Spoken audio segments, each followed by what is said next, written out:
Hi, it's Tom from Green Shorts, and today I want to show you how to make a super simple worm tower using a 5-gallon bucket and lid and 2 kinds of screen. We're actually going to bury this deeply in our garden, and that's going to help us get our worms through the winter. Stay tuned. Welcome back, subscribers. If you haven't joined us yet, you can do so by clicking on the Green Shorts icon that's going to appear in the bottom right-hand corner of the screen throughout the video. In my opinion, the worm tower is one of the simplest to build and easiest to operate worm composting options. Because you don't collect the leachate, it goes right into your garden.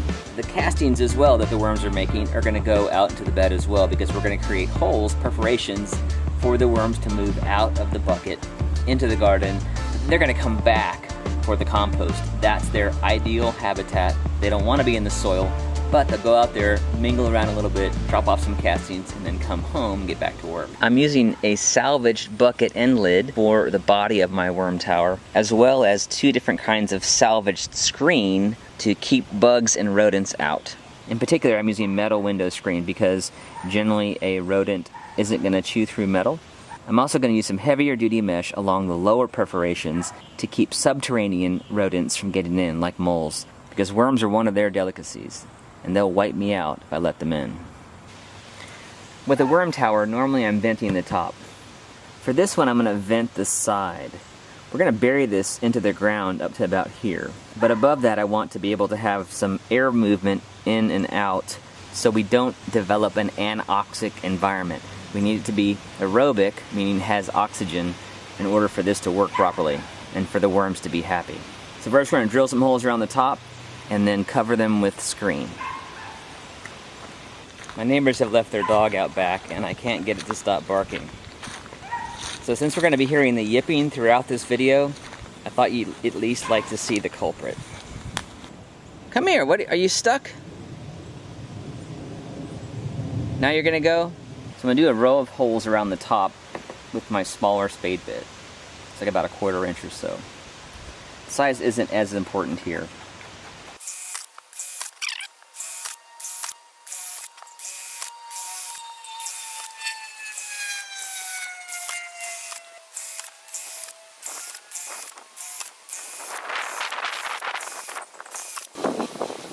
The drill bit actually bubbled out the plastic on the inside, and I'm actually going to leave it like that.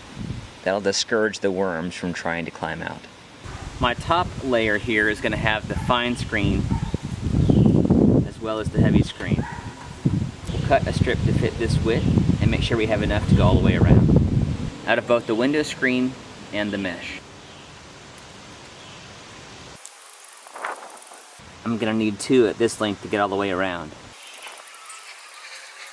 A nice benefit of working with HDPE number 2 plastic is that it is nice and soft, but it also doesn't contain any BPA.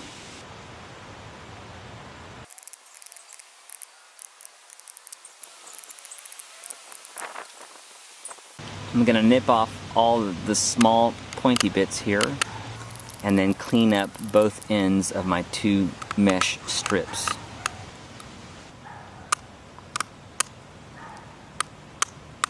Now we'll secure our screen and mesh to cover the holes. I'm using 3/4 inch lath screws to do the job. They've got a nice wide flat head that'll help hold the screen and mesh in place. I'm going to start by securing all 4 pieces at one point. I'm going to overlap them a little bit so 2 screws will secure everything. Using my clean ends here on the mesh.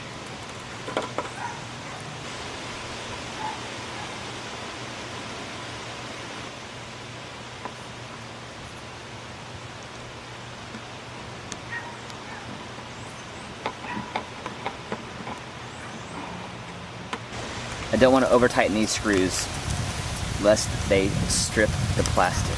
Now once I've got all 4 ends locked down, I'm going to wrap the screen and mesh around and secure it on the other side.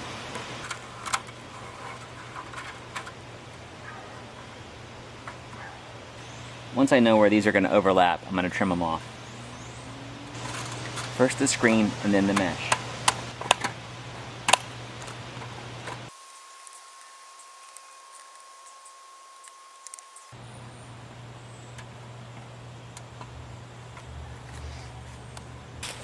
The self-tapping lath screws are really sharp, so I'm actually going to clip the ends with my wire cutters. And also take some length off the screw.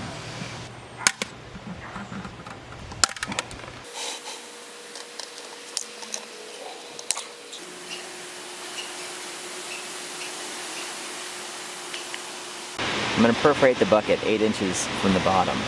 But before I start drilling holes, I'm going to cut my mesh so I can make sure I'm not drilling holes I can't cover.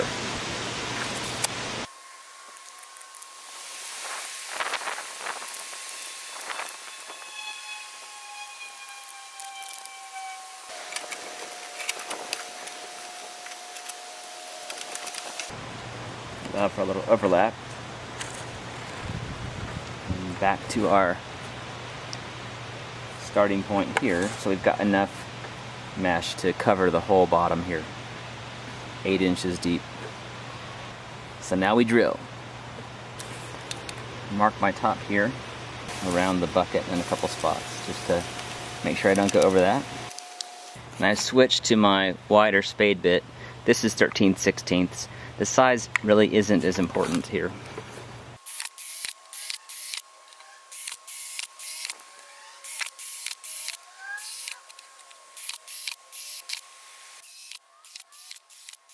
I'm gonna grab some sandpaper and clean this up a little bit. Because I know that this polymer is HDPE number 2, I can recycle these scraps with my grocery bags.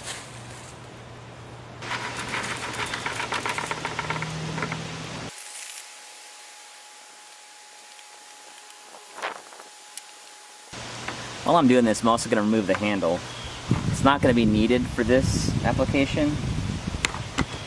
I'm going to cut this tab right here.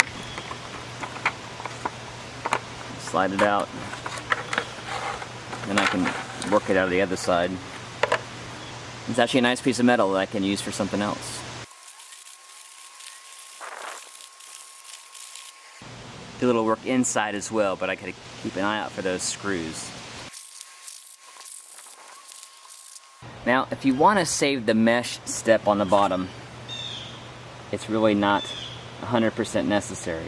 If you notice that you have some mole activity getting into your bucket, then you can come back and add that mesh layer later.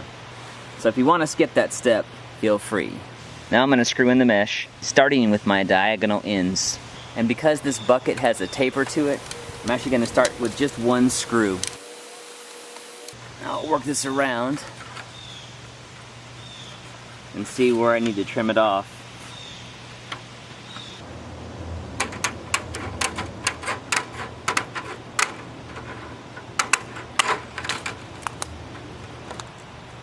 Then I'll close these off with a second screw.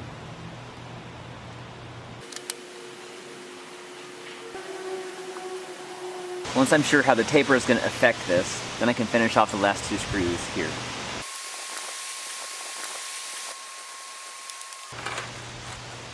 I'll come back to the other side and lock down this side as well. I've got a situation like this where it's not touching, loosen the top screw and adjust.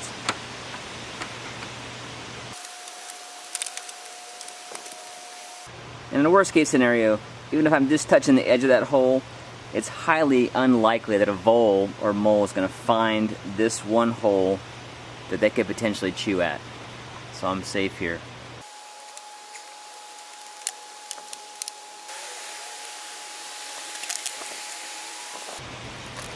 Alright, our mesh is on.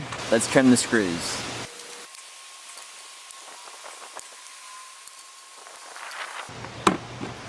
Finally, we'll put on the lid and drill a couple drain holes. Now all we have to do is bury it in the garden.